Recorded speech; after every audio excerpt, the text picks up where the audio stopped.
Right, to show off the Linux credential cache, we have to kind of set up the attack a little bit. So first I'm going to go over to workstation 2. Oops. And use putty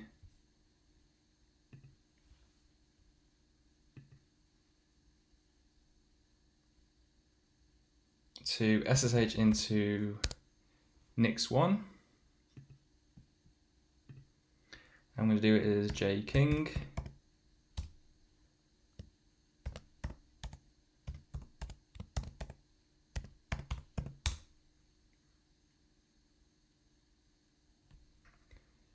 Okay, so this is just to simulate a user, legitimately logging into a Linux VM that is also joined to the domain. Now on the attacking side, I'm going to start the SOCKS proxy.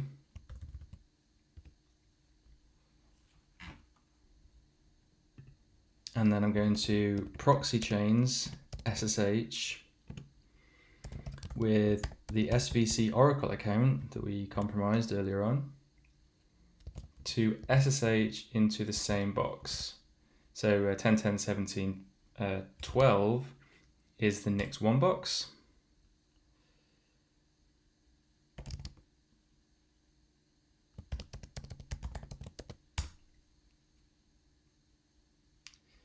Okay, and now we're SSH'd in.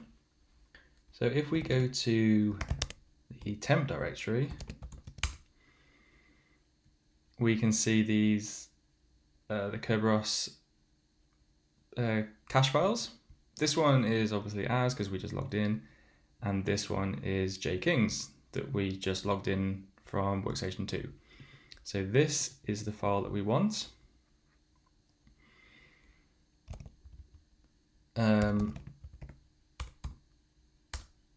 This account happens to just have sudo rights, so we can like sudo copy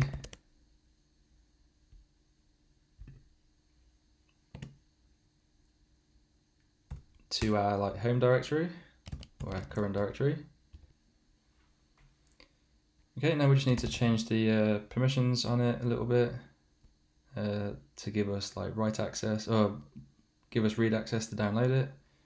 So let's just say sudo chmod. Let's just make it 777 for now.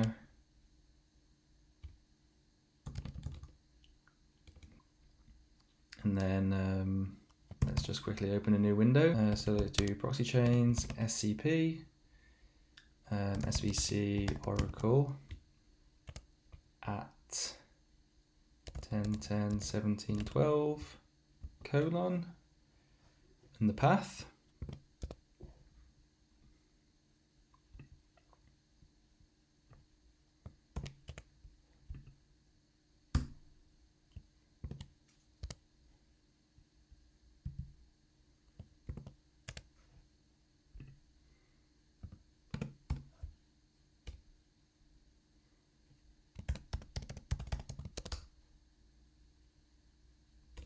Okay, so now we have that Ccache file. Now we have to convert it using inpacket.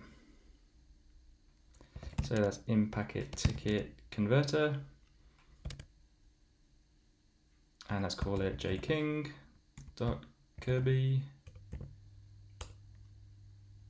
Okay. Now on the Windows VM, let's transfer that across.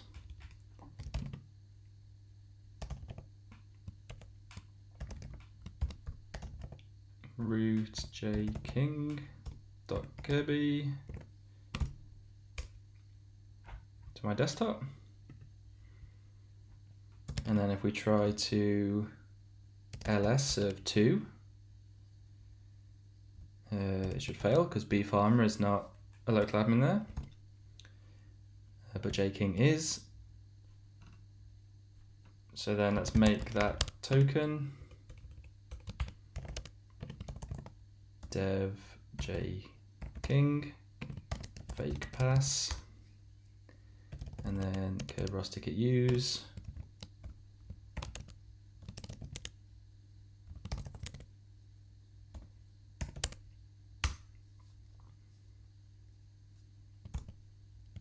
And then ls serve 2 again.